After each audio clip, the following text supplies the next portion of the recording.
The Spanish Announce Table. Tom, it is episode 356 of the Spanish Announce Table, and man, this is going to be fun, right? Wednesday night, we do this normally on Thursday, but it's Wednesday night. Dynamite just got off the air.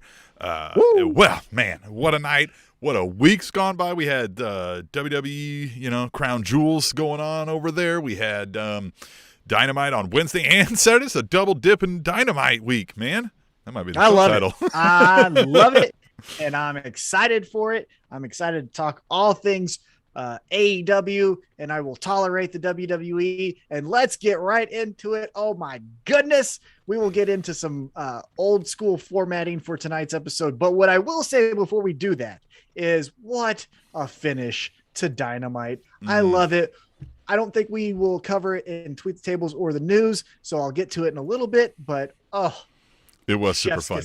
It was super fun. And, there were some news topics I wanted to talk about. And, you know what I mean? I felt that was missing from our show recently, right? We do some good diving into storylines, try to keep people focused on the storylines. But there is things that happen behind the curtain that are of note, right? And we bring them up on the show. But that's not as fun as how we used to do, right? With some good old mother-loving news, Tom. So I made a command decision. We're bringing back the mother-loving news, so you guys can stay informed, right? You don't have to follow the dirt sheets. Nobody likes doing that, right? Well, because here's the thing. We give you the news that is appropriate. We're not going to ruin anything and tell you who's main eventing next year's WrestleMania or some rumor that we heard of the Full Gear card because we saw a note that Tony – fuck that. We want to have fun. We want to watch the TV. We want to enjoy the TV. But other than that, there is real business news that happens, and there is some real stories that you need to know about. And so here is the mother-loving news. MC Dead Man for Hire. What's that mean? The Undertaker made news this week when he served as the official announcer to bring musical artist Pitbull to the stage at the 2021 Riyadh Seasonal Festival launch concert ahead of WWE's Crown Jewel pay-per-view event. You saw this video? I think I sent it to you. Yeah. How... There was a point where we used to talk about the mystique and the myth and just the aura around Undertaker. And I know he's done other things before. He broke kayfabe and did a ton of tell-all interviews and stuff. And that's, I understand. But now this just feels like when you go back to it, when you retire, in my opinion, you stop, right? Especially when you're doing the mythic characters, the Triple H's, the Shawn Michaels, the Stone Cold, the Steve Austins. That's just a dude. But Undertaker, an undead wizard. He lived it. When you broke that seal, you just can't come back now, especially for Pitbull. For Pitbull, look, I know there was probably a lot of money handed over to Mark Calloway here. But doesn't he have a lot of money? Look, we all don't, hey man, well, I don't know what you got going on, but even so, you don't want to make a good, business decision, as the kids say, and open up, introduce, I don't know, Motorhead or Metallica, something on brand for the Undertaker gimmick. Hell, even fucking Kid Rock would make more sense. Insane Clown Posse would make more sense than this shit.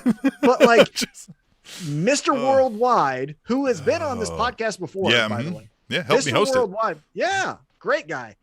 But Mr. Worldwide and Undead Wizard, those two things don't fucking That's mix, what I mean. Man. You would think that he would be look, man, all due respect to Pitbull, don't even mind his music, but I can't be seen doing that, right? I can't be doing that. Or WWE, and again, this is just another nail in the coffin of how WWE cannot build new stars. Why don't you have, I don't know, your WWE champion who did the introductions to the biggest boxing match this year between Tyson Fury and Deontay Wilder, Big E? Why don't you have Big E introduce Pitbull? Because those two things go together. Big E's energy and Pitbull's music. I can see those things happening, but Undertaker is it's gross. And it's underneath the character of Undertaker. I think that's what's so insulting is it's how the mighty have fallen. This guy is just now every other wrestler, and it's just, that's what I think. What else we got? Yeah, let me get that stinger pulled back up. See, a little out of practice here, Tom. It happens. Hey, you know what? Even Babe Ruth struck out. You know what I mean? Yeah.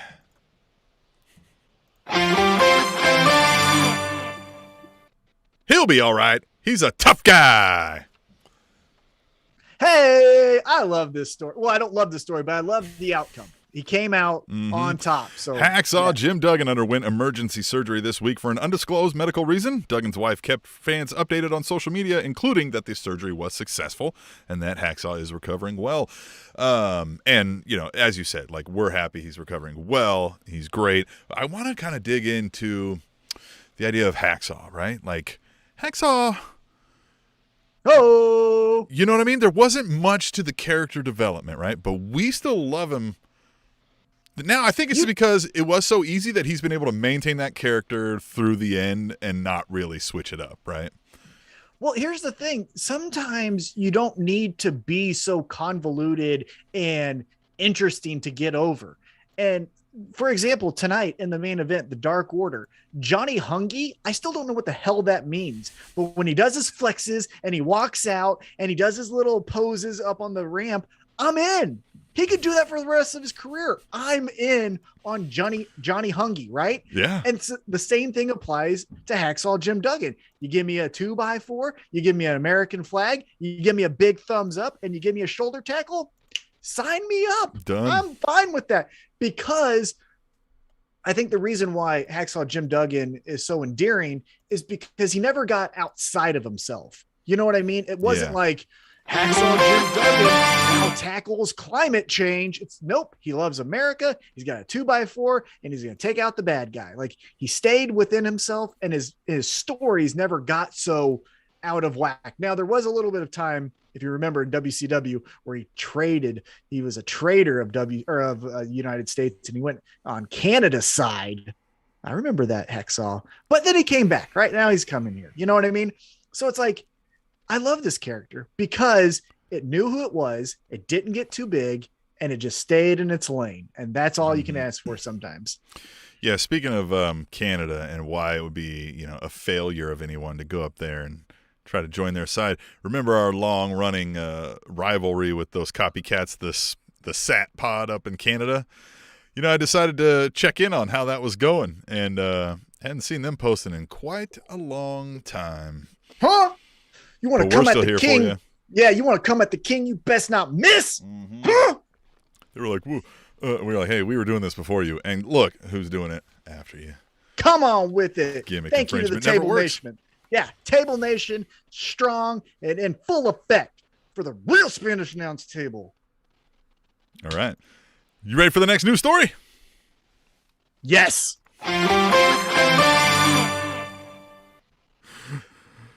I don't have a headline for this one. I try not to make headlines if I can't find a wholesome one for bad situations. Former ROH and TNA star Jimmy Rave had both legs amputated this week following a MRSA infection. Rave had his left arm amputated in November of last year due to another infection.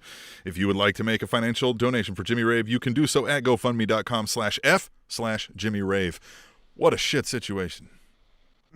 Yeah. Here's the thing that you hope for with a situation like this that we've seen in past situations where the wrestling community comes together and they pull through for one of their own, right? Mm-hmm. This is one of the guys who didn't just have a cup of coffee and say, I want to play wrestler, and then just leave the industry and say, like, what? Did I wrestle? I guess once. Like, this guy was a wrestler. You know what I mean? Like, he was a wrestler's wrestler.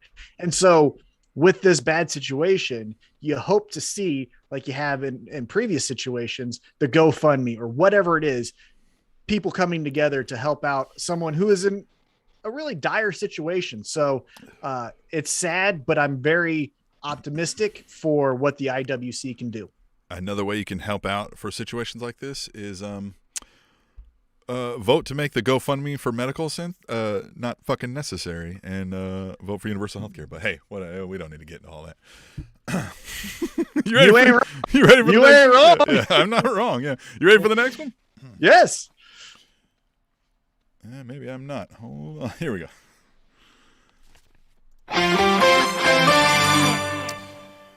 Another one I don't have a headline for, and it's kind of quick. AEW announcer Jim Ross announced on social media that he has been diagnosed with his second bout of skin cancer. It seemed like he was like, hey, this one, we can take care of this one, and we'll keep heading down the road. Yeah, this one I think is just more of a, hey, if you see me maybe miss a Wednesday night, know that it's not a contract issue. I'm dealing with something here. I have had a couple friends and actually a family member deal with this similar type of skin cancer. So it's not end of the world. We've got to really, dig deep, but it's also an inconvenience. It's not one of those things where it's like, hey, just keep going with your day. You might have to take a couple days off. Yeah. So as with most cancers, a lot of them, your chances of is wholly eliminating it or mitigating it for a long period of time is getting screened, getting checked early, all those sorts of things, which it sounds like Jim Ross has, been taken care of. I'm sure he's been getting regular screenings since his unfortunate incidents back in the old WWE days, But yeah, I mean, props up to Jim Ross. Look, we've said our things, but we obviously think the guy has a hell of a place in history in pro wrestling, and we don't want to see anything bad happen to the guy. Yeah, I mean, you can definitely, again, I know what you're alluding to here. Yeah. You can definitely be critical of someone in a current situation and still respect what they've done and what they mean. And again, they're a human being, so it's not like you want bad things to happen to humans or really anything, but you know what I'm saying. So except you know who you are. You know who you are. Fucking watching, I know you are. But yeah, I hope everything happens in a well timely manner, and he doesn't have to take time off, and he gets well quicker than expected. All right, let's move on then. Say that 5 times fast. This one's a little bad. I was stretching I said when it's a bad situation, I still try to use humor if I can find a wholesome thing. Starboy Charlie suffered a broken leg when he landed improperly while attempting the sliced bread 2 during a match at GCW Halloween Hootenanny. Charlie confirmed on Twitter that the official diagnosis is a spinal fracture of the distal tibial diaphysis with a 5mm lateral displacement of the distal fracture fragment. Yikes. What does that mean? Broken. And what was it again? Say it again. Yeah, you'd make me do that, wouldn't you? It is spiral fracture of the distal tibial diaphysis with a 5mm lateral displacement of the distal fracture fragment. Yikes, man. Sounds pretty broke. Yeah, is there an ETA of like coming back? I don't know about all that. Yeah, I don't know. Hell of a Halloween Hootenanny. GCW. Of all the things that you think like, oh no, this might go wrong at a GCW event, guy doing a wrestling move and breaking his leg isn't what you think, right? You think like sliced jugular. Yeah. You think eyeball rolling on the floor. This. Yeah. If you were to put a top 10 list, this is towards the end of that top 10 list. So it sucks that it happened, but get well soon. I like him a lot too. He's a fun one to watch. Oh, absolutely. All right, here we go. When keeping it real goes wrong, exhibit 463,204.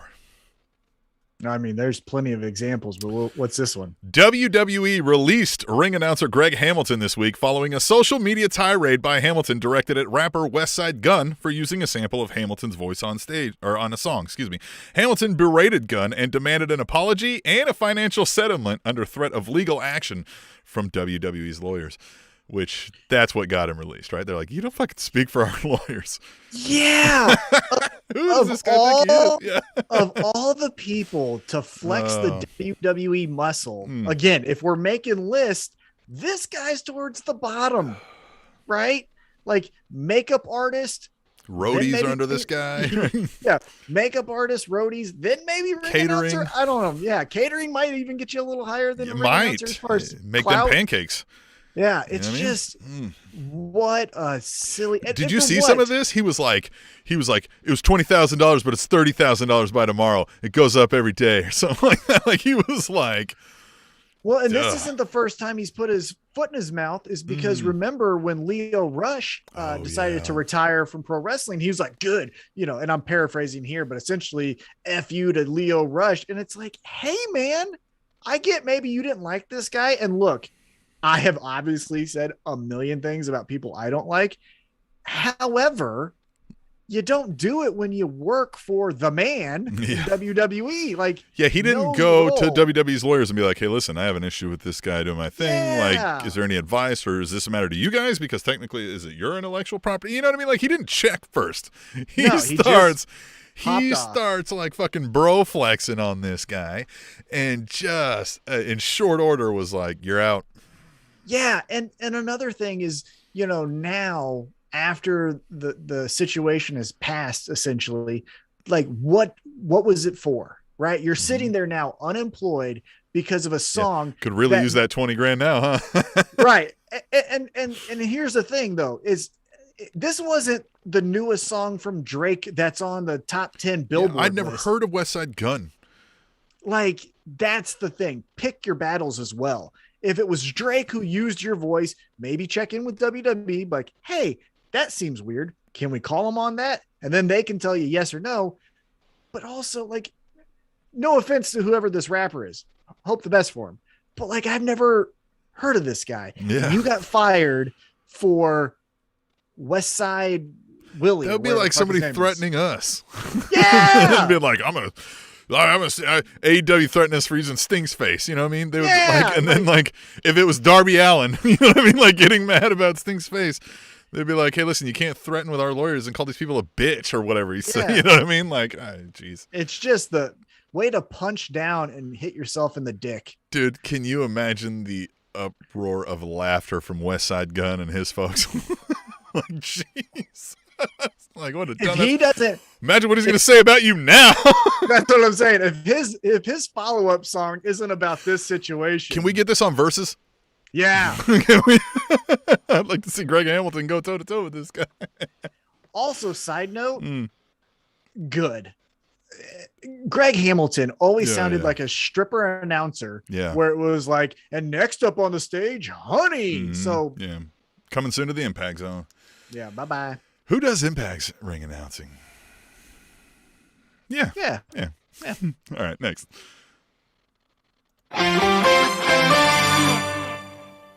Hold on a second. ROH will be going on an official hiatus from holding live events after their final battle event in December. ROH released a statement saying the plan is to take the first quarter of 2022 off from live event production to make changes to their business operations and to plan a, quote, pivot for Ring of Honor with a new mission and strategy, end quote. Online sources have been reporting that all talent contracts will be dissolved in the meantime, though this has not been confirmed by ROH or any talent at this time. So let's dig into this, right? We got a lot to talk about here. One, the skeptical, Sally over here. Is this a work? Do you think it's a work? You think it's a work? Well, I mean, so about like releasing all the talent stuff, if you had an idea that like I'm coming back in March or April or whatever it is, wouldn't you just pay them? Well, here's the other thing. Let's dive into this part. They were the only company that, at least I'm aware of, that paid in full all of their talent while they ran 0 shows during the pandemic. And you go 18 months paying the highest income. Right. The highest number or the highest dollar amount for any company is the people, right? And then if you're not having anyone come in to see these people, how long does that last? On top of that, now that they are running shows, this is no slight to Ring of Honor at all, but they're not necessarily setting the world on fire to where they're getting those asses back in seats. So maybe doing a good thing bit them in the ass, and that sucks, right? That's the worst thing to see, is that they did the honorable good thing of paying their talent throughout this pandemic, and then in the end they have to shut their doors because of it. That just sucks, right? Yeah, it does. And Ring of Honor, such a weird history, right? Like, I mean, they spiked at some times where like they had some of the best talent in the world. And not saying they have bad talent right now. No, Danhausen, Dak Draper, Jonathan Grisham. Yeah, there's plenty of good talent. Like, I think with the Impact came at one point, we called them the number 2, and ROH was a solid 3, but I think everything that's come and gone since just kind of has seemed like ROH never, I think, adapted ever. They never kind of changed their presentation much. I just always felt like it just kind of kept slipping down the ladder, So, yeah, I mean, here's the thing with Ring of Honor is it has somewhat of a complicated history because, as you said, it never felt like, hey, it's WWE versus Ring of Honor, right? That was never a conversation anyone was legitimately having, right? However, you look at the landscape of today, and there's Seth Rollins. You got Samoa Joe down in NXT, which is he's out with an injury. But then over in AEW, you've got CM Punk, Bryan Danielson, all of these guys, and that's all of Ring of Honor. When they started, move that, needle down the timeline, and you look down AEW's roster, and it's the Bullet Club. And in America, where was the Bullet Club getting over? In Ring of Honor. So it's not as if like Ring of Honor never did anything. They really laid the foundation for a lot of other companies. However, to your point, they never just took that star and then I can't think of the star in the IWC that's the Ring of Honor guy. You could say CM Punk did his thing there, but when he became CM Punk to the mainstream wrestling audience, that was WWE. You know what I'm saying? Right. And so it's like they never capitalized on all the talent that they have. It was almost just a fundamental, like a minor league system for the bigger shows. And eventually, that keeps going. You're going to run out of money. ECW did it, and so they're just another, I don't know. So here's the other thing. We're taking the first quarter off. Okay. So they come back. What does that mean? Reimagining Ring of Honor, a new mission statement? Yeah. What is that? Yeah. So, hey, this sounds a hell of a lot like NXT 2.0, if they're going to come back. And now I just said it, like they never changed they never switched anything up, which, there is something for saying like, hey, we like our tradition and we like a timeless look and those sorts of things. Alabama's football team hasn't changed their, uniforms, et cetera, et cetera. But that also comes with being Alabama, right? Like sometimes when you're not that, you've got to kind of, take the extra mile, if you will. My apologies also to anybody watching, listening right now. We said we're doing this news, the Mother Loving news again, and still figuring out the graphics. So they played over you a couple times, but hey guys, hey, if you want better production, go to SpanishAnnounceTable.net and drop us some donations on the donate link. But yeah, ROH, it's I don't know. That's what weirds me out about this. I'm like, I don't believe that everybody's just gonna go start working elsewhere now. Because first of all, there's not room for. Sounds like a lot of folks are gonna be trying to get some indie work, and a few will show up on Dark or Elevation maybe, and we might get one in NXT or something. But I don't know. NXT is trying to refresh, so maybe they take some of the best, but I can only think of a few big dudes there that they're gonna want, right? Like a Dak Draper. Maybe a Roosh, right? Maybe I don't. A Bandito. Yep. But you also got MLW who's losing Tom Lawler, so you replace him with one of those luchadors that they're kind of doubling down on in MLW, especially with the Lucha Underground guy kind of running the MLW ship. But then you got other fun personalities. Look, if you pay attention to him online, it seems like every other day he's talking to some AEW star, but Danhausen and AEW seems like a hand in glove kind of fit, right? Yeah. He already has history with Orange Cassidy. He just put out a shirt today of him and MJF where MJF looks like he's the scum of the earth. And it's just hilarious. And so it's like, I feel like Danhausen you could see pop up. And I would love a Danhausen Dark Order segment. Oh, yeah. The fun right there. Oh, and even a Danhausen Hardy family office, because those are just a collection of if he went to like Broken Matt Hardy and Broken Matt Hardy and Danhausen just for a one-off, I'm down for that. There's a lot of fun things you can do, and then there's Luchasaurus and Danhausen. Oh, God. If Danhausen really thinks he's a dinosaur and tries to like jump on his back and ask for a ride, yes, Jurassic Express and Danhausen. Danhausen and Sting. Come on. Come on. And we know that Sting is down to get over new talent, right? Like he did the Orange Cassidy thing. He's okay with like doing his thing here. I just think he's the one from Ring of Honor who's like, if we're going to all these different places, he's the one. And I know I said, you don't need anyone in front of the camera, all behind the camera, which I still hold true to.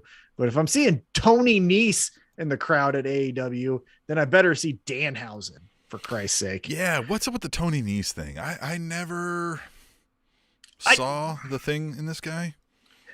It's another thing, same like Buddy Murphy, where it's, hey, if we're doing wrestling drills, these two guys are probably going to kick everyone's ass. And to the other wrestlers, that's going to get them over. Yeah. There's more to wrestling than the moves. Yeah. Like, look, I understand some of you guys are next level athletes compared to even some of you guys, right? Mm-hmm. But that's not enough. I don't even know what Tony Nese sounds like. Yeah. If you played me an audio clip right now on my headphones, I don't know. Yeah. Even if it was, hi, I'm Tony Nese, I'd be like, I don't know. Who the fuck is that guy? Yeah. Wouldn't know. I don't believe you. Yeah.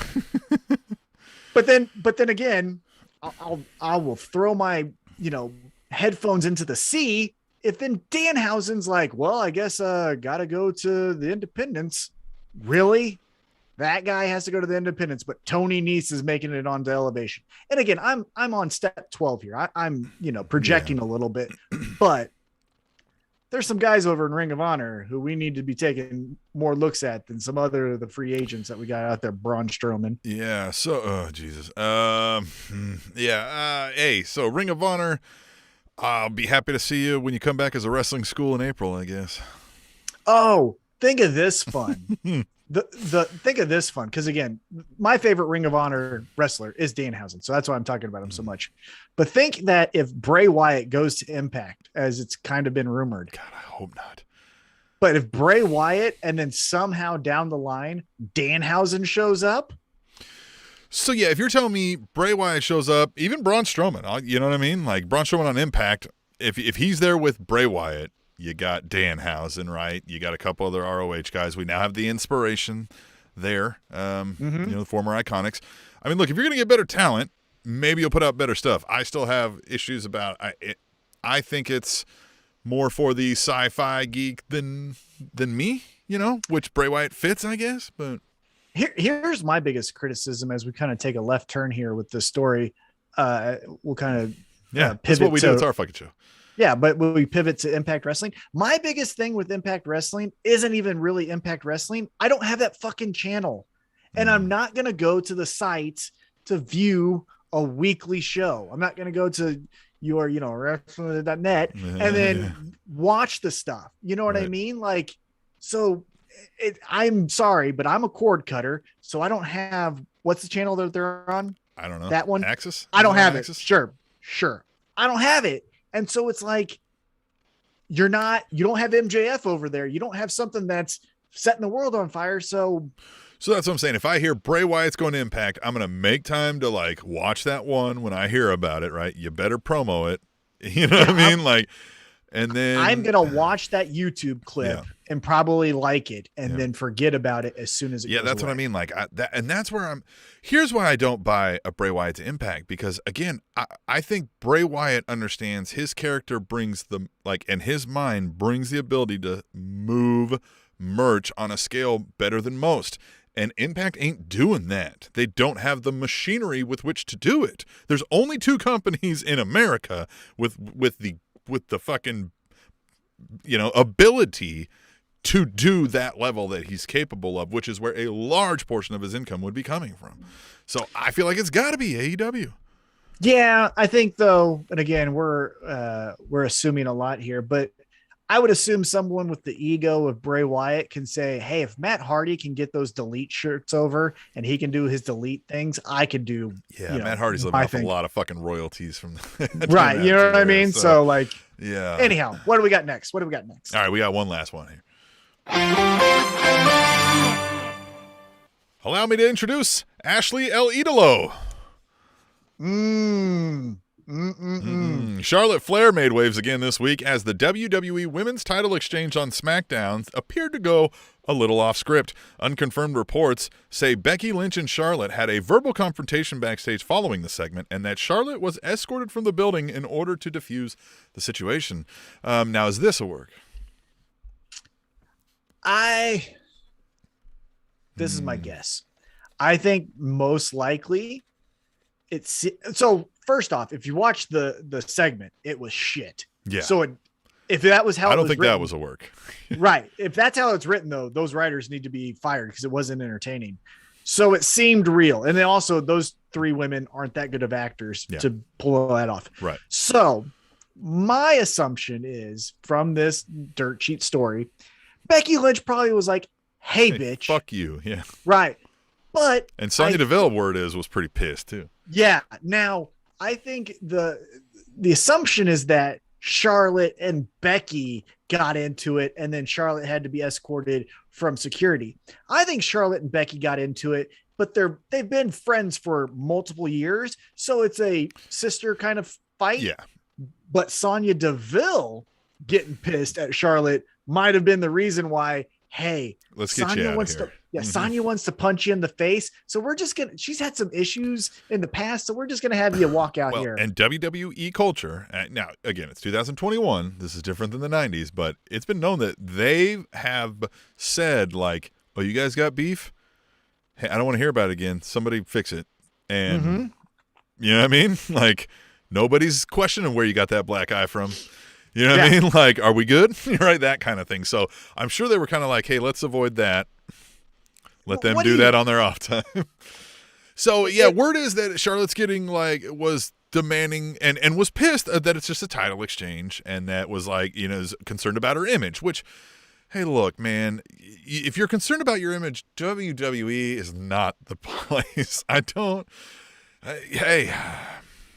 Well, here's the thing, though. When you're in that world, you're seeing everything in a different lens. So I can understand her saying like my spot, but like from an outsider's perspective, and especially a cynical eye like us, we're like, it's all the fucking same. You're paint by numbers. Ashley is Carmella. Carmella is Naomi. Naomi is Sasha. They're all the fucking same, right? It's just plug and play, right? To us. But if you're in that world, I can see how you're like, no, fuck that. I got to fight for my spot. I credit her, if the reports are true, that she hated the segment because it's shit. Oh, it was terrible. But like, that's, again, we don't know who really wrote it, but I'm assuming it wasn't Becky or Sonya. So like your anger is misguided. You know what I mean? Like, look to the left, and that old guy, that's who you need to be talking to. Yeah. That's who you need to be dropping titles in front of. Like, how about this too? Just don't draft your fucking champions. Make them undraftable, and then like switch them in trades later if you really want to get quit with your piss poor planning shit. Like, you didn't have to you booked yourself into this shitty fucking talent exchange, and you didn't even need to do that. I mean, if we're going down that rabbit hole, we're going to be here all night. But like, you make up the fucking stories, and you could have got them to where they needed to be without this. Look, let's tweet the tables. Hey, let's tweet the tables. I don't want to. So here's the thing. Okay, so where does Charlotte? Hey, look, they're ignoring her father. Who's her husband? I don't know if they're married. Sure. Is over there saying this fucking place is great to work, seemingly. I would imagine. Everybody seems to say that. I don't know when Charlotte Flair's stuff is due. I imagine it's not anytime soon. But again, we've discussed this. Somebody can finally match the money. So these talents like a Charlotte or let's say a Roman Reigns can be like, well, money. Now, the merch thing may not be on the same scale. I'll give them that. You know what I mean? Like WWE might still outpace them. From a merch perspective, I don't know about that, but man, I don't know.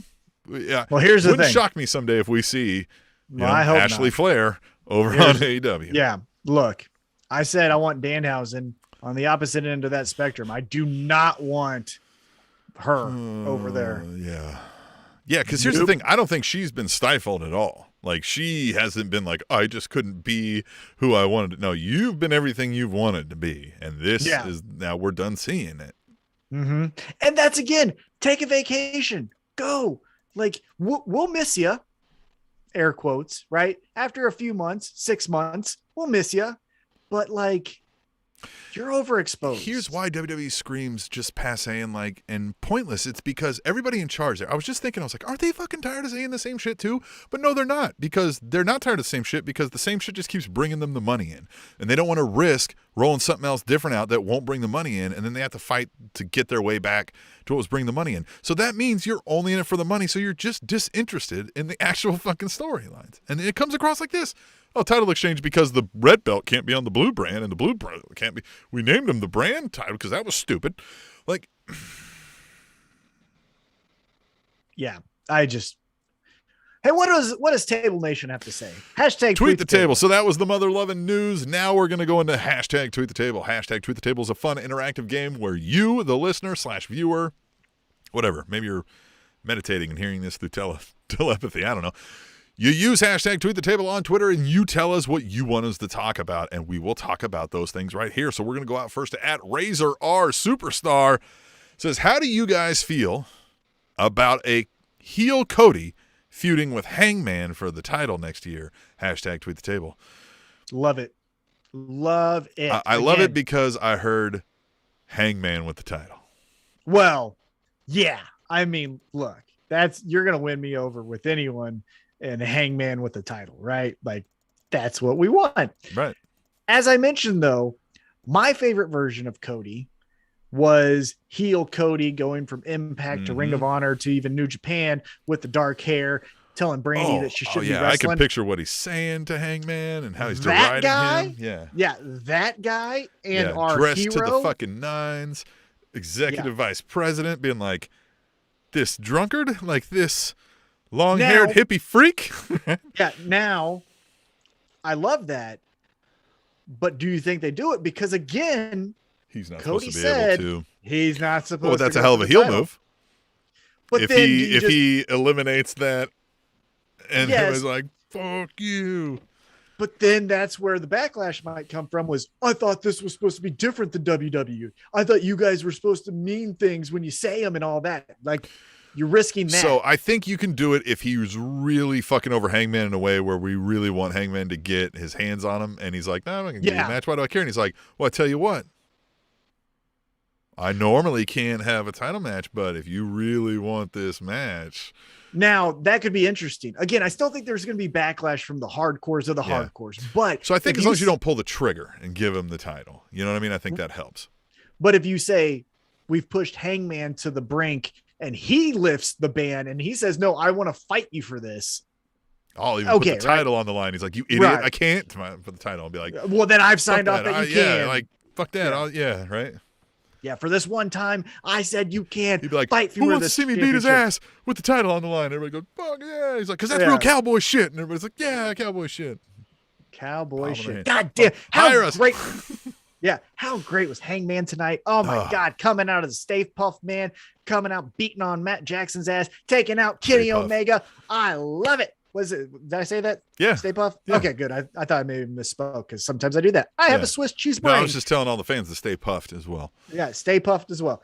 But that was so good. The main event, Elite coming out as the Ghostbusters, the Dark Order dressing up as Cutler and Hangman and the Gods of War and Scooby-Doo. I don't know what Johnny Hungy was, but just such a fun main event. And then we got Hangman at the end. Hangman! He makes me so giddy. God, I just love him. I just want to hug him. I just want to be like, hey, man, what's up? Yeah. You want my beer? Yeah. There you go, man. Yeah, and he wouldn't look at you like CM Punk would and be like, yeah. I just want to be like, what do you need, man? You want a sandwich? I'll go make you a sandwich. I don't care. Yeah. What's up, man? Yeah, man. What's up? You're so cool. You're so neat. All right. At AUC, Kata says, good thing WWE fired a shit ton of people. Now they can use that freed up cash to replace the camera Brock Lesnar just destroyed. Hashtag SmackDown, hashtag tweet the table. Oh, man. Can you believe it, Tom? Brock Lesnar came in and beat up some officials and is suspended. Oh, has this happened before? I don't think so. Oh, man. What a... Not in October. Trailblazing storyline here. I tell you what, this is what's going to get Brock over.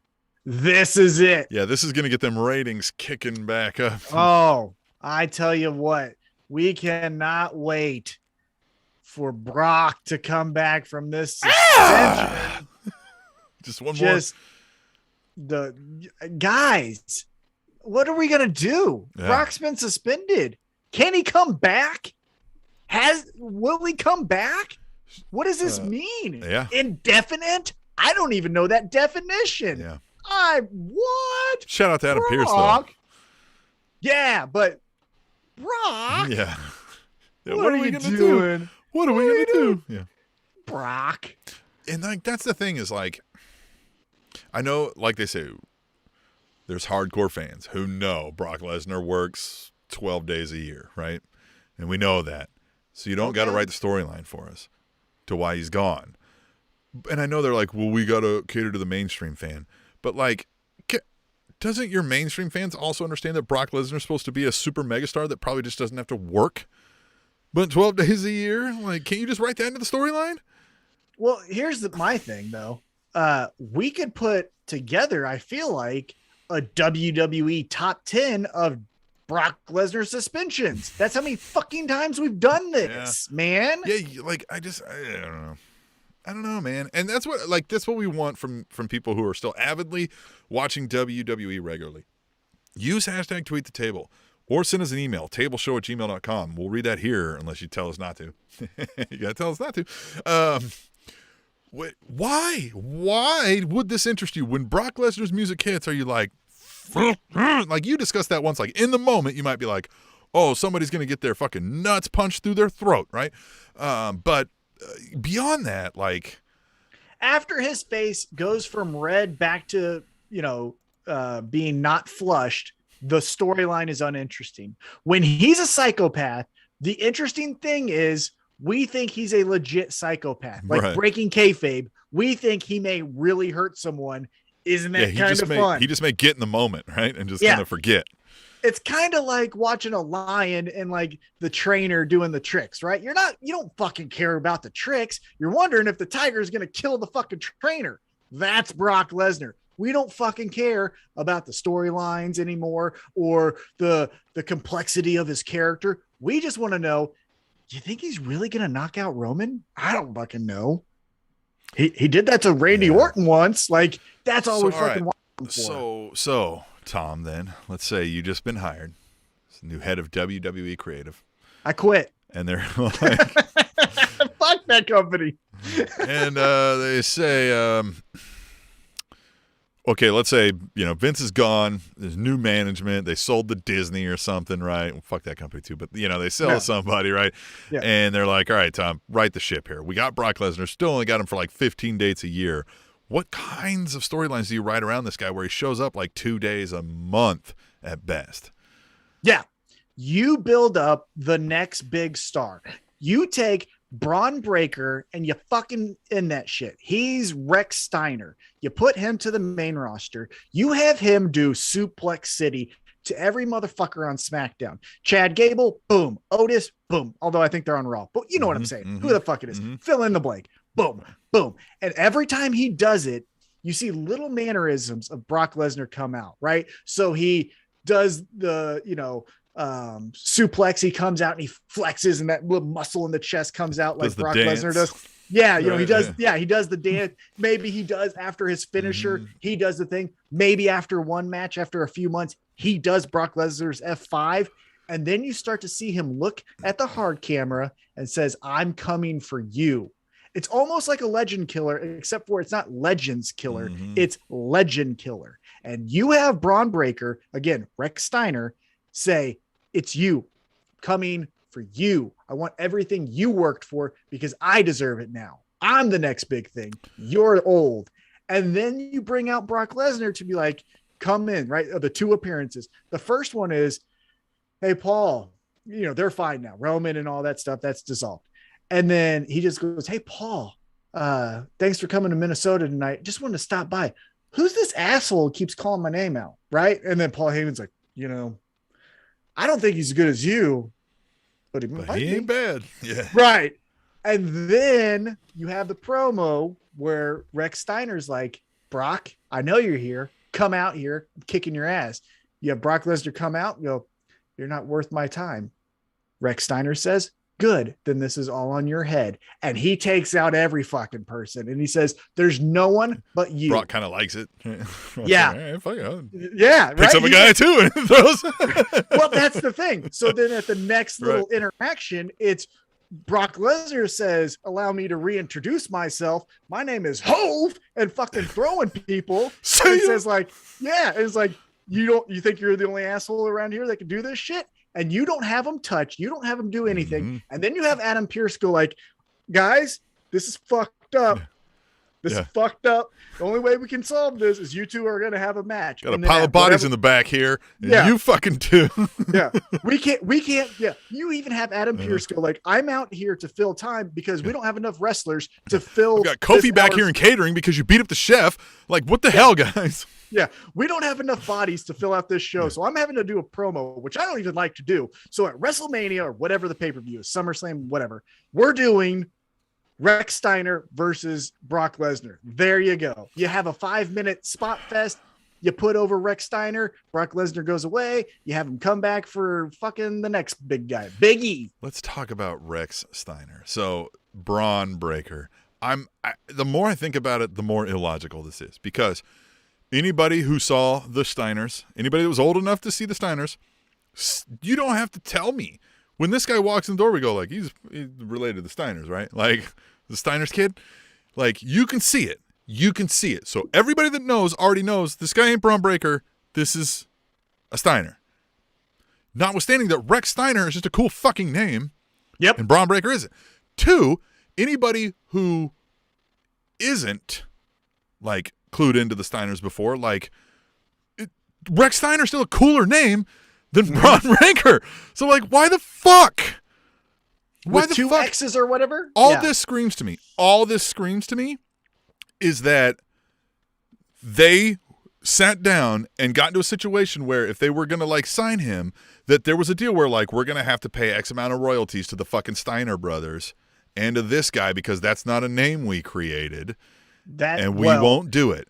And it's like, fuck you for that, man. Like that, like, I know they say like, this is a business and we make money, but like, I'm telling you, I'm turning away from your business because of that. Like, when do you judge that curve? You got any data on that, you assholes?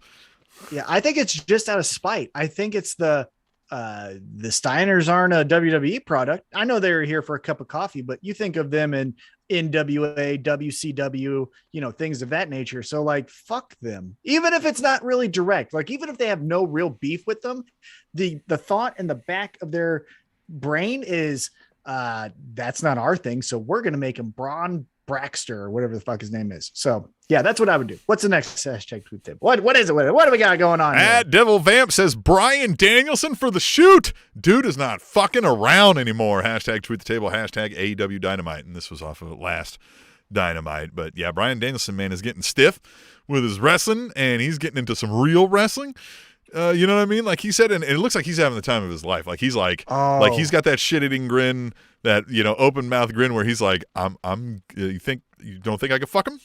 Like you just watch. Yeah, but let's talk about real quick this Friday night.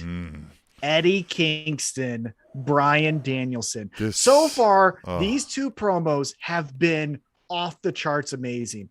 Even tonight, you had Bryan Danielson in his customary white t-shirt. So then you put Eddie Kingston in just a solid black t-shirt. It wasn't a Tupac. It wasn't a Terry Funk or anything else. It was just solid black, solid white. It was, I come from the heart. He says, I take a Zoloft so I don't kill people every day.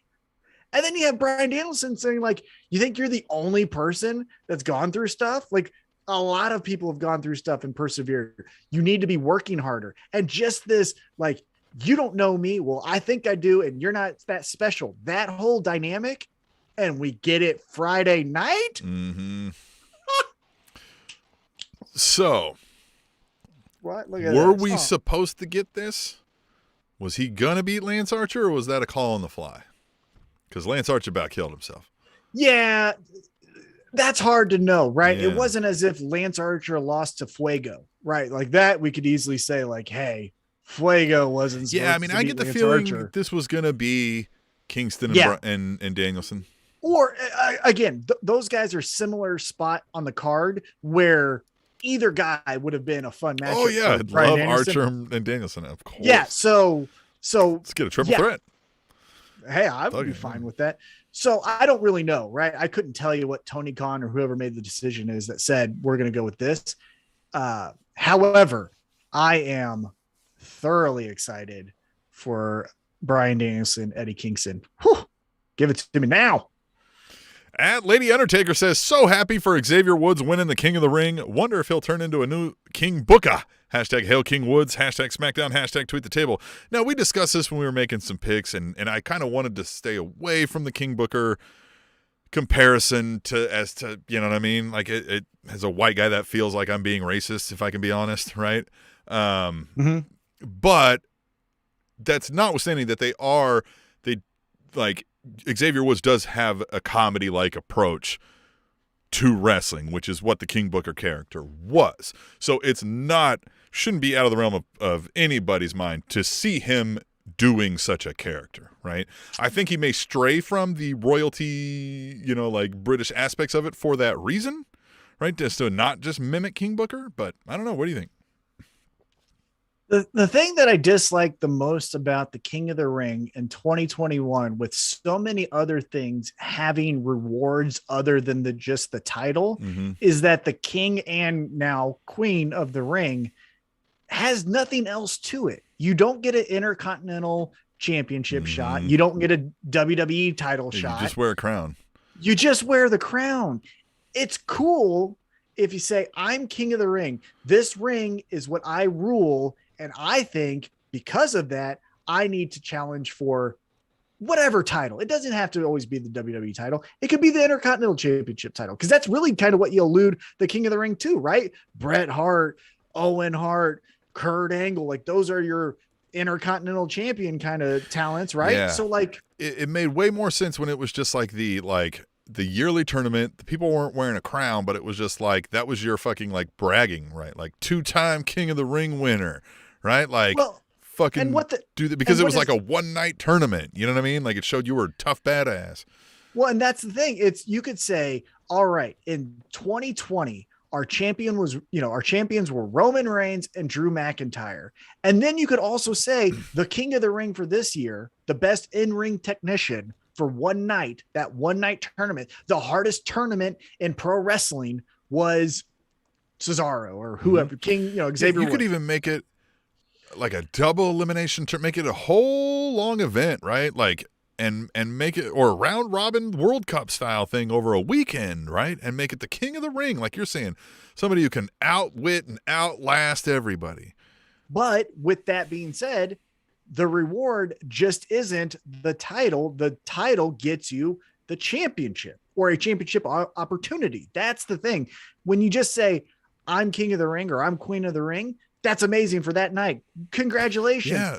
In 2 months, who cares? So fast forward to Raw, and they have Queen Zelina Vega, and Doudrop's pissed, right? So they're gonna go out and have a rematch of the fucking match, and now she just hits her with the scepter, and is like, "See, I was the queen." And it's just like, man, this is what we talk about. These are the most surface level basics. Like, you can't write a storyline with less points, you know what I mean, like with less nouns than you do here, and it just is so mind-numbing that I'm like, this is it.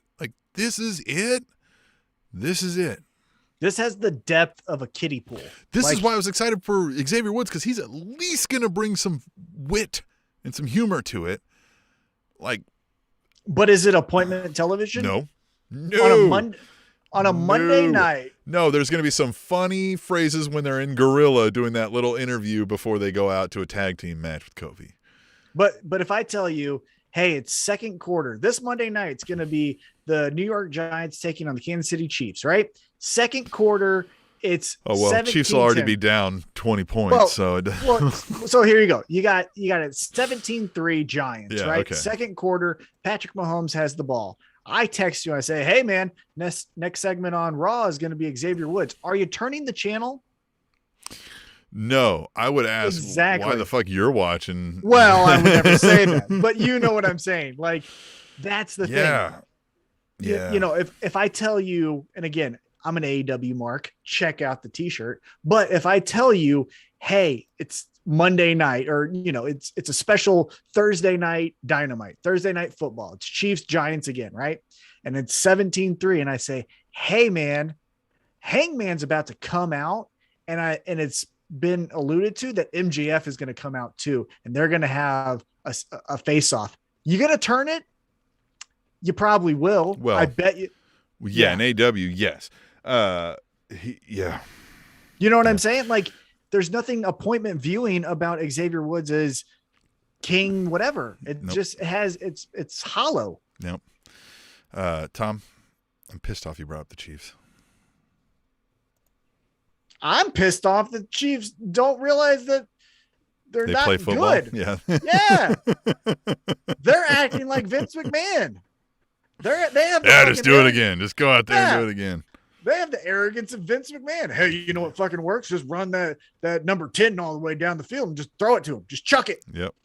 If he doesn't get open, just wait. Get sacked. All right. At Katie First Lady says, yay, Charlotte and Sasha. Again. Someone new, please. At least Bianca and Becky is somewhat fresh. Hashtag tweet the table.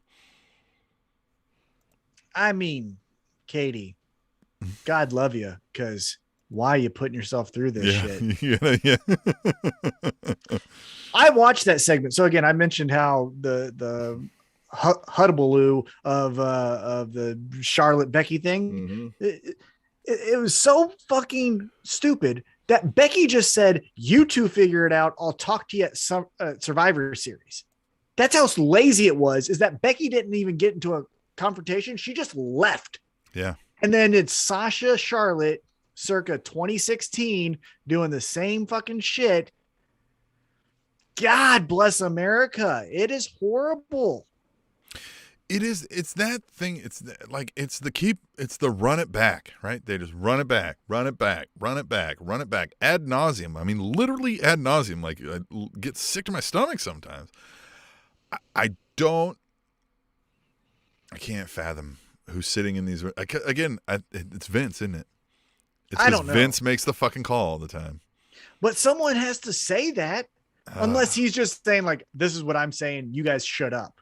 If it's that, then good God.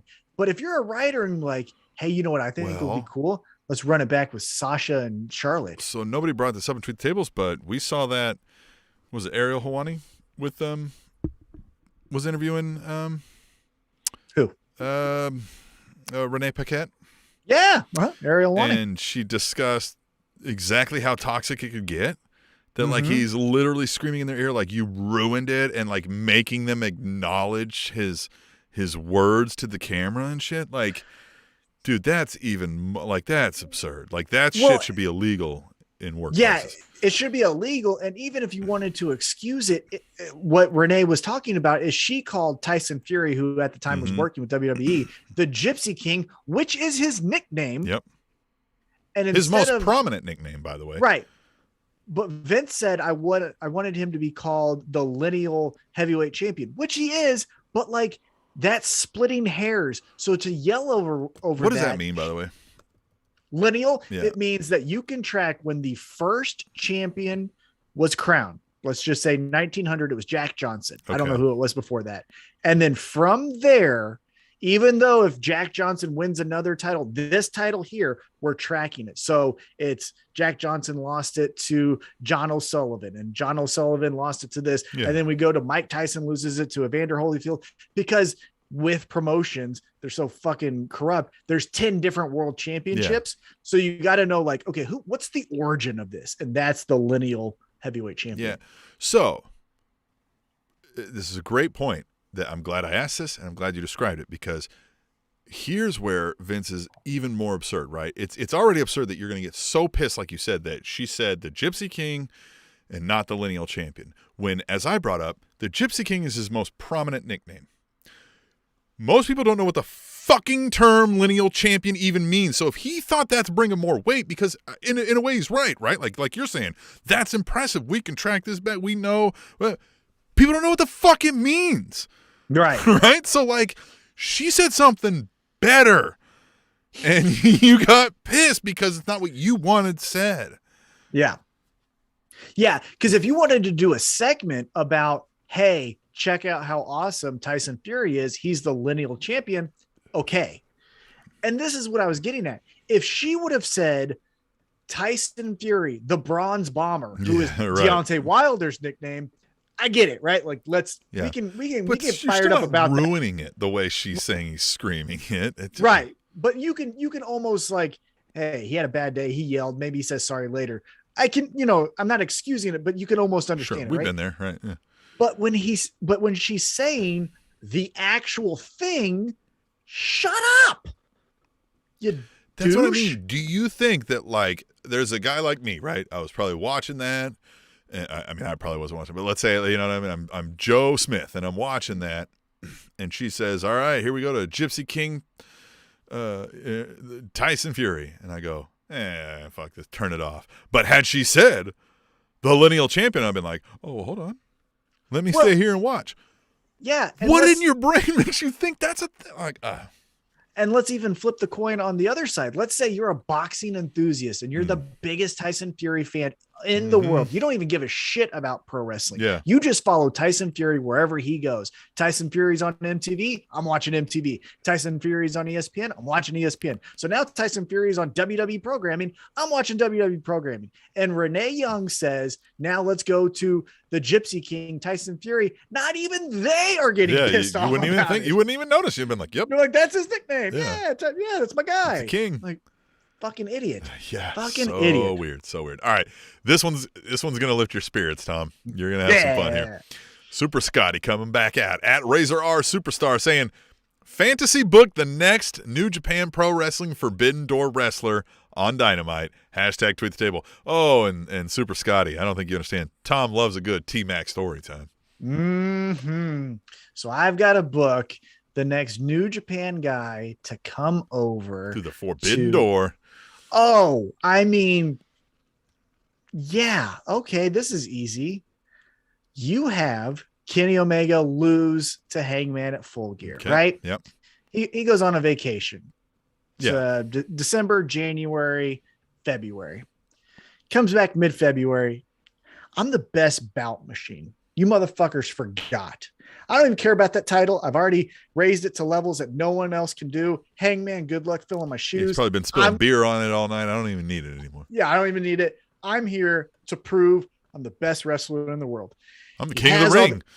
Well, yeah, you could say that, right? Wink. But he does all these matches with the top level talent, and he's beating them, right? He beats Punk. And again, these are just one-offs, kind of similar how to Punk and Bryan Danielson are doing their one-off matches. 1 week builds, then we have the match. Kind of the Kenny Omega Open Challenge. Right.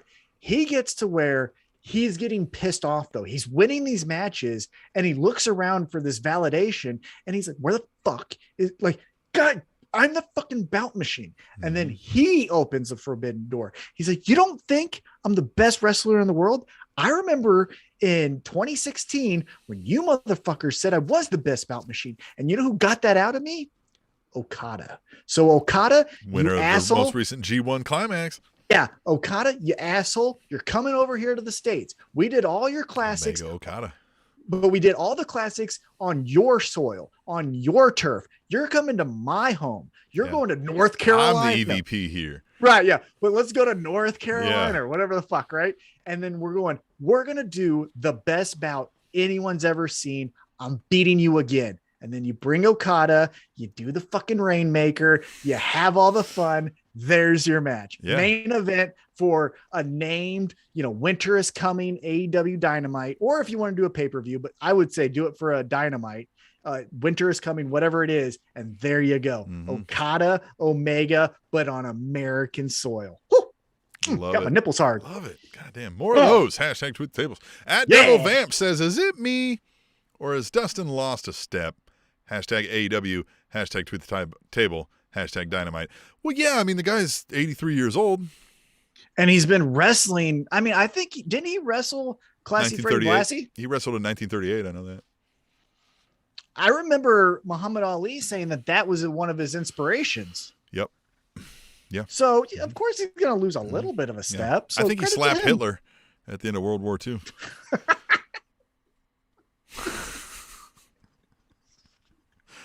You know what I mean? can't top that. Just went up and fire. You win that one. All right. Yeah. Look, I mean, yes, but I think that was part of the story of that match he was trying to tell, right? Like he was getting frustrated. He couldn't put him away. Something was in his head when he came out there, right? I think that was part of, I think that was some of the kayfabe, but also, yeah, right? Now, he was never blazing speed, top rope guy.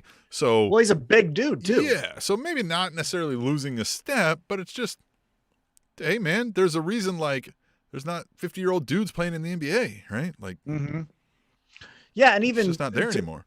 And even to that credit, he's a bigger guy from a previous generation. These guys have gotten a little bit smaller and a little bit quicker, even if he is in his 20s or 30s. So, 6'4", I think he is. Oh, and like he came 200. from the concussion era. So headshots with the fucking But credit to him, he's still doing it. Now I will say, and I said it on our Twitter when we were live tweeting during the show, one last ride, man. You're not, because every fucking tournament I'm seeing you in there. So like you're not doing one last ride. So you shut the fuck up, man. Mm-hmm. Yeah. Hey, all right. We're going to go back out to Katie. And I know, like, Katie, Tom, earlier you said, Katie, I love you, but, like, why are you doing this to yourself? And I think she's having her moment when you leave your abuser, and you finally start, like, it finally starts hitting, and you're like, wait a minute. Why? And here we go. At Katie First Lady says, lame, cheap, lazy.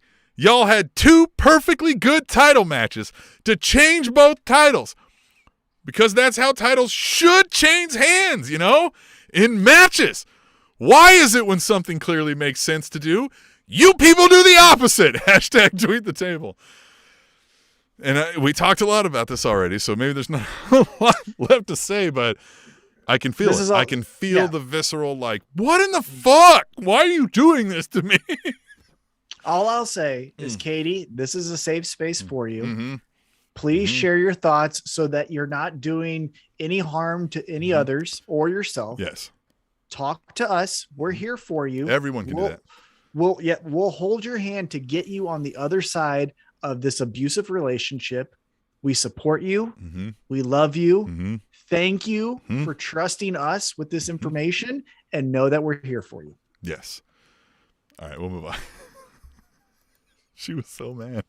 I was too. Yeah, she should be. Yeah, it's bad. It's really fucking bad. Yeah. All right, here we go. At Devil Vamp says, Tony just said he fucked up on that one, didn't he? # tweet the table. Now, I don't think he did. I think he said he bucked up because he, like, you know what I mean? He bucked up. I think he was talking about the guy who got hit, not the guy who did the hitting, right? I'm forgetting exactly off the top of my head for some reason the match. Well, it was Bryan Danielson and Dustin Rhodes. Right. And Dustin Rhodes did. Now, he hulked up, if you will. But he said, come on, motherfucker. So if you heard the fuck word, it came from Dustin, not Tony. And so when he fired up, that's when Southern Wrestling Tony Schiavone said he bucked up. Oh, it's a cowboy match here. I tell you what, Hangman could be my grandson. Like that. He went into a Southern Wrestling roots. But even if he said he fucked up there, that's how great AEW could be. It's like he'd still have a job today. Like he wouldn't be gone. He wouldn't be ostracized from the yelled at, or hey, he should have. Someone needs to work in. If that story from Renee Young on the Ariel Helwani podcast gets more traction, someone should just say, hey, I'm the TNT champion. Sammy Guevara, just be like, I'm the lineal TNT champion. Just have him fucking say it just as a throwaway line. I am the lineal TNT champion. The something king, right? Whatever. You know what I mean? The GQ king. The Spanish God King. Yeah, exactly. That'd be great. God. Yeah, that's it. So so he's out there with Jericho. They're doing their smarmy shit, and he's like, because I am the Spanish God King. He's like, you idiot, you ruined it. You were supposed to say you're the lineal TNT champion. Like, just start leaning into him. He's like, you fucking, are you hearing me? Are you hearing me? Let me know you're hearing me. Yeah, and then Sammy has to be like, here's how I know I wouldn't have worked in WWE ever for a long period of time, because I have yelled at employers for less. You know what I mean? Well, oh God, I have made some people feel small for less. Yeah, and again, in that example, there wasn't a mistake. I have made mistakes and taken some ass chewings, which I go like, didn't like it, but I get it, right? Like, Right. don't do this again to me because you're making me feel 2 inches tall, but I get that I made a mistake. That's right? what I would mean. That's what I'm saying. Like, hey, the only thing that would have been the saving grace, and maybe it was for her too, is that like, you're live, so you can't be like, hey, listen, bitch. Mm-hmm. You know what I mean? Like, but yeah, like it's just, yeah. Now we start seeing why like guys like a Moxley are never going to entertain going back there. Yeah, it just doesn't make sense. Because they'd be like, no, man, I'm going to punch that guy as soon as I fucking see him, let alone work or for just him again. And again, I think now, the farther you get away from a Vince type character, it's like you don't even hate him anymore. You're just like, I'm not going through that again. Yeah, like I wouldn't do that again. God love him. I know his heart's in the right place or whatever you feel, but like, I'm not going to put myself through that. That's what I'm saying. Like a lot of the people that we've seen gone, wrestling's cyclical and things go around, and we may see some people go back to WWE, but I don't think we will see a lot of them go back to WWE until Vince is gone. Who knows when that is? If that's 5 years, 10 years, 15 years, who the fuck knows? But 20. His mom's still alive. You forget that his mom's still alive. I think he eats well though, right? Like he's probably sucking out hot dogs every day. No. Oh, that's true. He's a muscle guy. Yeah, he's probably on chicken and rice and shit. Oh, and he's putting every fun chemical that science has made to keep you younger. Well, yeah. Maybe he'll get cancer. I don't know. Not that we want him to get cancer. That's fucked up. Like, no, I just think he's gonna live for a long time. Living for a long time is one thing, but him still just like running the fucking day to day. Oh, his ego will. Yes, his ego is 1,000,000%. Yeah, like I hope the guy lives 100. You know what I mean? Like people live. You know what I mean? Great. But like, if people live, that's great. That's fine. I'm fine with that. Why would I be mad about that? But like, yeah, it's like nobody. No, we talked about this last week. No other fucking major corporation the size of WWE, a global corporation, is letting a septuagenarian run their day-to-day like product decisions. This is dumb. This is dumb. Indeed. At Razor R Superstar says, where do you guys see Malachi, Pac, and Starks at the end of next year? Ooh. End of next year. So end of 2022, right? Next Christmas when we're sitting here doing the episode 500. I don't fucking know. Where do you see? Let's start with Malachi. Malachi becomes that ominous figure. Mm-hmm. He's not necessarily in a title picture, but I think this is at that time going to be when he's mingling with the top echelon guys, the Kenny Omegas, the CM Punks, the Bryan Danielson. He's in that world where he's this dark cloud over the top of the top, doing something crazy. Okay. Right? Ricky Starks is TNT champion. That's where Taz turns on him. What the fuck? Powerhouse Hobbs and Starks for the TNT champion because Taz screws over Babyface, gets to Powerhouse Hobbs. Ricky Starks is like, thought you had faith in me. No, you didn't. Babyface Starks. Then there you go. Do it in Texas. Woo! Starks is your babyface. Pac is hard. Yeah, Pac's hard. Because for a couple reasons. One, in the short time that AEW's been in existence, and I know COVID was a real kick in the dick, but like he's had travel issues even before that, right? There was some difficulty always getting him back over here, right? Yeah. So with that being said, and he's also that era of Sami Zayn, Kevin Owens, those type of, hey, let's do a triple shooting star press off of a ladder and see what happens in front of 10 people. He maybe have some injuries. I don't think he's running as hard as he's going to be at this time next year. So for that reason, I still think he's going to be in this role. He might be feuding with the Lucha Bros. It might be him and Penta, right? But like, I don't see him being elevated or lowered because salary and who he is. So a guy like Pac is, to me, and AEW is a place for a lot of these guys where I call him super indie star, right? If Pac shows up to any indie show you're on, you're like, we got to get tickets. Let's go see Pac. Holy shit. He comes through the fucking thing. You're like, oh, fuck. The energy, the moves, all that. You're going to be like, that's fucking great. But you get him here on camera and like, yeah, he's an angry bastard and he's mad, but like, I mean, that's it. You know what I mean? Like he's angry faced and screaming. And that works in a moment. That works for a days or two storyline. But like, there's not a whole lot of depth, right? But you can play off of that, right? That's where, like, if you think of Orange Cassidy's best match, it's against Pac, right? Mm-hmm. Because you have the weird, you know, anti-wrestler Pac or anti-wrestler Orange Cassidy versus Pac. I think Pac comes in. Again, my favorite match that I've ever seen in person was the 30-man Iron Man match between Pac and Kenny Omega at the last time AEW came to town. So it's like, that's what I think he's there for. Hey, local crowd, that's a wrestling town, Philly, Boston, St. Louis, New York. They need a wrestling match, right? We need to tear the house down. There's Pac. Pac is great for this. He's the great number 2 guy, the muscle guy in a faction where there's a lead guy. So I'm going to book this faction for that year. I'm going to put Ricky Starks as the lead guy for that. Okay. He's going to have Pac as his muscle, right? And he's got to keep checking him. He's like, calm down, right? Like, you're going to get that angry. Get angry when I tell you. And their other 2 guys are the Acclaimed. Ooh. Diversity? Relatability, because you can understand that. That like good job. Yeah. I don't know what the name for that would be. Hashtag the table if you got a good name for that.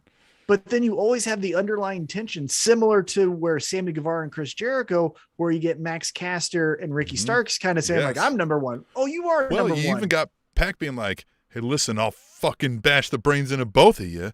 If you don't shut up, we got a match out here, right? And they're like, yeah, all right. You know what I mean? Like, yeah. And then that's where Anthony Bowens is like, hey, everyone, hey, let's all be friends. We're all cool here. Hey, remember how cool I am? Everyone likes me. And like, yeah, Anthony. See, well, well, so with that, right, like he's kind of the guy who was like, yeah, shut up, whatever, right? He's almost the Brandon Cutler guy, but then he's the one who, in the end, right, when the faction falls apart, it's because he did the fucking Seth Rollins chair hit. And he's like, I'm the fucking glue that held this thing together, right? Yeah, I mean, I wouldn't do the Brandon Cutler. So I would just make him more like less Brandon Cutler, but you know, I mean, that kind of thing where everybody's like, sure, oh yeah, and Anthony Bowen. Well, like you said, the glue that holds it together. Because like in groups of friends, it's like, hey, I like that guy, but I'm really here because we're at his house. You know what I mean? And that's who Anthony Bowens is. It's like Pac and Max Caster bump into each other, but it's like, all right, yeah, we're gonna go to Anthony's dinner. So if they're all at a party and Max Caster's like hitting on a girl, and so's Ricky Starks, and Pac's over there like, I don't got time for women, like, you know what I mean? Like he's all pissed off about something. He's like, fucking lady spilled a drink on me. Fuck that, I'm out of here. And then like they're all like, all right, well fine, we'll see you later, Pac. Like, hey, we're gonna go back to the hotel room with these 2 ladies. And Anthony Bowen's like, they got a friend? And they're like, no. You know what I mean? Like, no, they don't got a friend. He's like, oh, okay, I'll go find someone else. Right? Like that kind of like, just that little like, and they're like, yeah, that's what I would like. Maybe a little bit different than where you're going, but all right. Yeah, good. I like that faction though. Good job. I like it. Yeah, that's great. All right. At Katie First Lady says, I didn't realize that Bobby Fish is only 2 years older than Punk. 45 to 43. Pretty crazy. Hashtag AEW Dynamite. Hashtag tweet the table. I would have thought he was younger. Punk looks old compared to Bobby Fish. Now, maybe he's dying his hair, but yeah, that's the thing that's making you think he looks younger. If you just follow his NXT career, especially that last year, he couldn't stay healthy for 3 months. Yeah, true. So, yeah. And look, that match tonight was really good, but I was telling you this before we started recording. You know, this is that time where I think we're buying some time for CM Punk till Full Gear gets over. But look, man, I think that carnival ride of, hey, everyone, come to the town where CM Punk will perform. That's fun for the town, but that ain't translating to viewers because you need some substance. And I'm not saying turn him heel. I'm not saying, oh, he needs to go heel and everything. Yeah. I mean, maybe, but I'm just saying, like, you need to dig in deep on a story with CM Punk because right now it ain't translating. Again, it's fine. It's good. Like next week, they're coming to Kansas City, right? I'm excited to go to AEW Dynamite. if they do a CM Punk versus Max Caster, I'm going to watch it and have fun and think it's great, but it's not going to something that you're going to watch or something. Even with this, they had the chance to do that. So Bobby Fish is turning heel. He's beating the shit out of whatever the guy's name was he was wrestling. And then CM Punk comes to make the save, right? And then today they're wrestling, but like Punk doesn't say anything about it. He's not like, I'm tired of you fucking around. Like, I'm here to help put over young talent and give them a spotlight, and you're out there kicking the shit out of them. Like, try to kick the shit out of me, right? Like, we didn't get any of that. Right. I agree. Yeah. And it was Retro Anthony Green from Evolve. Oh, right. Yeah. But great guy. But both of those guys, Bobby Fish and CM Punk, are the type that we say need that extra push to get me to care. Mm-hmm. And you just didn't. It's like, we've never seen CM Punk to be the guy to like stand up for somebody else. Like, he fucked over his faction. He fucked over his friends. He was the voice of the voiceless. No, we are the voice of the voiceless with hashtag tweet the table. And see, we really do. We back it up, God damn it. Except you fucking know who you are. Devil Vamp says Thunder Rosa versus Ruby Soho for the finals of the TBS Championship. Hashtag tweet the table. Hashtag AEW Dynamite. I don't hate that. I don't hate that idea either. I want Thunder to win. But I'll tell you this. We had a match tonight with Serena Deeb and Hikaru Shida, and Hikaru Shida won to get her to 50 wins. So yes, but post-match, we had Serena Deeb take out Hikaru Shida, which means Deeb could then take her spot. You take Deeb to the finals. Because this is what you do. This is what you would do 1,000,000% if I'm writing this. You put Deeb in her spot, right? She says, Tony Khan, I'm putting you in a tough spot. Put me back in the match or put me back in the tournament. He says, fine. Yeah, she'll be like, listen, I know I beat her up. Sorry. I know I caused you. Hey, I'll take her spot. I'm better than she is anyway. You're getting a better deal. Right. And so Tony Khan says, yes. You put her back in the tournament. You get her to the finals at, I think, Full Gear is when we're doing this. I think so. You have her beat the babyface. Let's just say that babyface is Ruby Soho. No. Thunder Rosa ain't. Okay. We're saving Thunder Rosa. All right. Here. But she beats Ruby Soho, right? And then Serena Deeb puts on the title. I'm the first TBS champion. Lights go out. Lights come on. Hikaru Shida with the kendo stick puts an ass whooping on Deeb. That's your first TBS championship. Yep. And that's your first TBS championship. And it finally gives Hikaru Shida more substance than just, I'm a good wrestler. It says like, she's pissed. She has a mission. She's taking her out. It should have been her title. All of that. I love it. And I love Serena Deeb. God. Oh, damn. she's great. Yeah. Like, it's so believable that like if Serena Deeb walked in the room, I would be like, hey, sorry. I didn't mean to. Hey, we cool? We good? We good? Love your haircut. Sorry. Love your haircut. Hey, I'm just going to. Yeah. Excuse me. I think I've left my car running. I gotta go. You know what I mean? God, she's so good. And I can't. We have to get a Straight Edge Society moment, right? Something. Here's the thing that I've noticed with AEW Dynamite that we're getting away from just a little bit. Not enough backstage stuff, right? We were doing that for a little bit. Remember when Hangman ran into the Dark Order and he was like, "Hey guys, I was going, we haven't been getting too many backstage segments. Right. Let's revamp that a little bit. We did get another Miro cutting a promo on God. Yes. Jesus. And I love that. Oh, now, I'm saying, he's amazing. Here's the thing that I'll say out of selfishness, though. Let's start that in 2 weeks because I'm going to the show next week. I want all the stuff in the ring. I want to see it. I don't want to see a screen. Come in the ring. Do all the promos. Do all the fun in the ring, please. Beat somebody up and then cut the promo on God after you beat him up. Yeah, right? In the ring.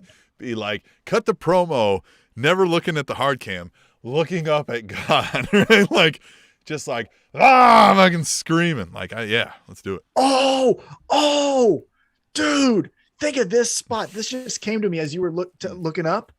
Think of how cool Miro could do this. He could do it in the ring. Look up. No. Look, this is what he does. Put him in there with Fuego. No, Fuego, he has a storyline. Yeah. Put him in there with Marco Stunt. He beats up Marco Stunt. He pins him. Then he grabs his head and he pulls it back. And then he makes a referee come into the ring and hold the microphone to his mouth. And he stares up and he's like, a microphone is what needs to be magnified for my insults to you. And he's holding Marco Stunt's head back and he's this like, is my sacrifice, right? Right. And then he goes, and then this is what I do. And he starts doing the heart punch and then the fucking heart punch, which is such a nice, pro wrestling move. Oh, yeah. And then Marco Stunt's like, oh, God. And he starts just doing that to all the baby faces on the lower level. Love it. And he's doing the heart punch because God lives in your heart, right? Da-da-da-da. Well, he's left mine and I'm making him leave yours. Wabop! Oh, that was so cool. He could even ask, he'd be like, have you accepted God right? in your have you heart? accepted? No. And they're like, have you? Sure. And they're just fucking. Or if they're like, no, and he's like, are you saying my God? Yeah. Why would you not accept him? Yeah. It's always your fault. Why? And then he just. Yes, it's this mission of why he isn't the TNT championship, and then even more so, you can have fun where it's always the same ref. Like you don't have that ref do the match, and then like he almost becomes like a little bit of a follower of Miro because he's like, I don't know, I have like what's that? Like Stockholm the disciple, syndrome? Stockholm but he's syndrome, like. Yeah, he's like, I don't know. He seems like a nice guy to me. Yeah. I mean, he's right. Like, God has forsaken him. And that was a nice little touch, too. You notice he's not God's favorite champion. He's God's forsaken champion now. He's the best. Fucking best. He's the best. You know what else is the best? Hashtag tweet the table. See, you get to dictate the show, right? We gave you the news. Then we said, hey, what else, guys? What else? What else do we got to talk about? So do that. Use Twitter. Hashtag tweet the table. We'll read them right here. Let's get any outlying things, Tom. What else did we miss? What else did all the folks miss in hashtag tweet the table? Yeah, so the real thing that I thought was, again, the Hangman Adam Page comes out as the Stay Puft Man. Well, he was the Stay Puft Man, then he reveals that it's himself. So I like that. We get Sammy Guevara in a really good match. That was really good. All Ego Ethan Page. That was really good. More top team stuff this week that was real good with that. Yeah, so now we're going to get Inner Circle versus Men of the Year and American Top Team. I will say this, though, and this may be his age starting to show. Chris Jericho, though, with the only thing you beat is yourself last night in the hotel. And, okay, look, when you say like fat face dumb shit or whatever he's calling Dan Lambert, I'm stretching, but I'm getting you the hot tag. This kind of stuff, man, that's lame. It is. That's lame. It's not even funny. It's kind of like, oh, what's next? You're going to say he has a big nose. You know what I mean? Like you're just doing elementary school bullshit. And so, but yeah. And I'm listen, excited. So to anybody, Jericho, if you're in, I know you're watching, when you say that thing, right? When you're like, oh, you're just, using your hand back in the hotel room or whatever. All right. So now I'm backtracking. I'm like, well, why would somebody say that? It's because Jericho is like, I can get any woman I want. Well, look at you, Jericho. If you're getting any woman you want, it's because you're rich. And you know what I mean? Like, and that's nothing to brag about. Like that I feel sad for the woman. I don't like feel like you're the man. Well, my thing is, if Ethan Page says something and your retort is an elementary, like quick comeback, I'm giving you that. But when you say like, I'm going to go out in a promo and I'm going to say this, like it's a planned line. That's when it's a dork. That's when you're like, really? You had 24 hours or however long you had, and this is what you came up with. Right. Like that's when it's stupid. But anyhow, Inner Circle, Men of the Year, American Top Team. We get that. We're also getting Darby Allin and MJF. Did you like how Darby Allin was the invisible man in the crowd? I thought that was a cool little thing there. You said this to me off air before the show started. You said MJF's promo was so just heated that like your wife. My wife was reading and she tolerates AEW. She likes AEW way more than WWE. Like she's smart, so she's reading heavy, like into her thing. I'll tell you two things that I love, and she can probably hear me, and that's okay. But so one thing she was reading, and MJF said the line about the only thing that I hear is like mother, like the Boston accent, you know? Hada. Like here's all your mothers. Hada, MJF, Hada. And I just hear, so I giggle, right? And I'm hashtagging, or I'm on Twitter on our handle, Twitter handle, and I just hear her go, Jesus. Like she was taken aback of how abrasive and crass MJF was. And that's he's leaning into it. Yeah. Cause he said I wouldn't put my Johnson, or he said, I'd rather put my Johnson in a blender than touch any of your women. Jesus. Oh, and he's like, any of your fat. Like, he went Rick Rude on it. He has been given a long leash to say some stuff, and it's great. And it's the best. It's the best. And I love it. And I'm anxious and almost like grimacing on what he's going to say about my hometown. I'm worried. I'm like, boy, don't get yourself canceled, man. Like, I'm just worried because he's going to be saying next week about my hometown. Like, it's not Kansas City. It's specifically Independence. If he's smart, he's going to say something about the Chiefs sucking. Or meth. Independence is the meth capital of the world. I mean, he's going to say, so it's just like, I'm gonna probably laugh. I bet he's gonna say like, all you guys do is meth, and it's even mid. Like, you, yeah, like, you don't even have good meth, right? It's not the blue meth, the Heisenberg. Yeah. So yeah, we get MJF and Darby Allin. I liked how Sting is still interjecting himself, and you get MJF with the good character storytelling, with pushing Wardlow in there again, and then this time even pushing Sean Spears into Darby Allin. So I like that you catch too they're still leaning into this Wardlow thing, and he's like, why the hell did you push me in front of whatever? And he's like, oh yeah, sorry, that was a mistake. And he's like, by the way, I want to bring up like your performance. You know what I mean? He's like, I got you accountability buddy, and he's like, it's Sean Spears, and he's like, what the fuck? And he's even like, hey, just like, okay, let's see how this goes. Yeah. Oh, that was a great segment too. I love there's so much nuance and like callbacks and stuff with the MJF character. Like, he's a mastermind of it. He's great. Oh, he is ahead of his time. He is so good. He could work in any era, again, given some constraints with language, but he can get over in any era with how smart he is. So yeah, that's going to be at Full Gear. We get Darby Allin and MJF. I think this is, again, we'll do our picks here in a couple weeks for Full Gear, but I think this might be the first real clean pin that MJF takes to Darby Allin. You think they're going to put Darby Allin over? I think so. I think this is when we're going to get Darby Allin goes not to TNT Championship. This is Darby Allin maybe wrestles Kenny Omega for a title. I think we might get MJF wins, and he's the first guy for Hangman to beat, and that's where he gets his first loss, is against Hangman. No, maybe because that's where the Wardlow thing happens, right? And look, then, I could, or it's just MJF. Because see, what I was thinking, again, we'll get into our picks when time comes. But what I was thinking is MJF loses clean to Darby Allin. He looks to Wardlow and is like, "What in the fuck? You were supposed to be here." Mm-hmm. That's then when the explosion happens. No, so I think MJF wins, and then he's going up against Hangman. And think of like how he's like, okay, yeah, you finally beat the demon, but like you didn't beat all your demons, did you? There, you drinky, right? Like, and he's just fucking, and we all of a sudden feel sorry for Hangman again. He's maybe doubting himself again. He's got to beat up the bully. Right, like we get to run that back with a whole other character's doing it even better than Kenny Omega was doing a great job of that.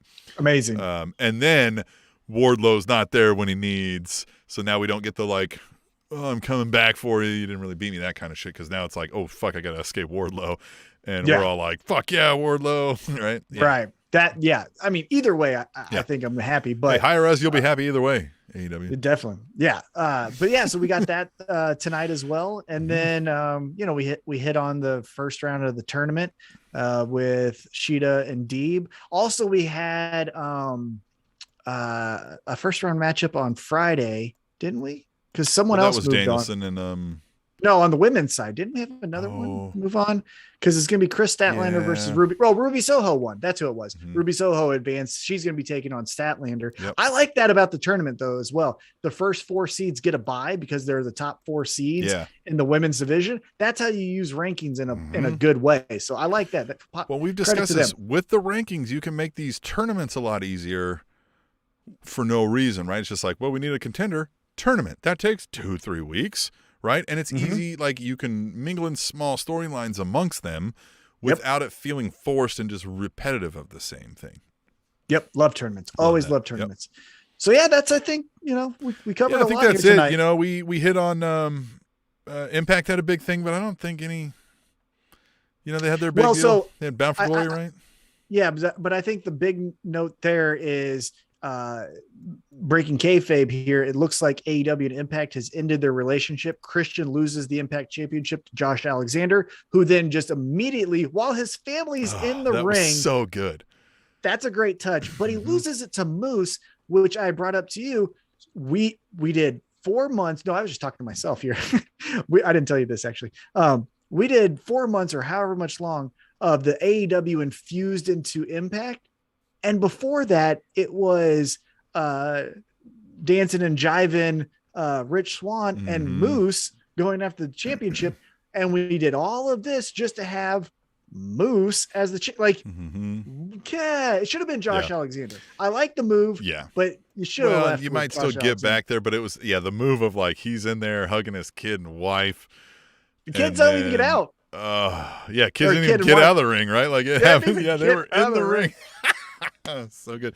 Yeah, and the Inspiration, who are the Iconics, they showed up, won those tag team titles. I think they're great. You know, again, I don't know. I'm still not moving the needle enough for me to like tune in every week, I think, to Impact. But yeah, I'm watching the YouTube clips, but I'm not gonna go to watching that to watch this live or a full episode. What was that? So it was watching. That one. You know. Right, yeah. So yeah, Impact. Credit to them. But yeah, I think the big news coming out of that is that's what seems like the official end of the partnership between Impact and AEW, at least for a while.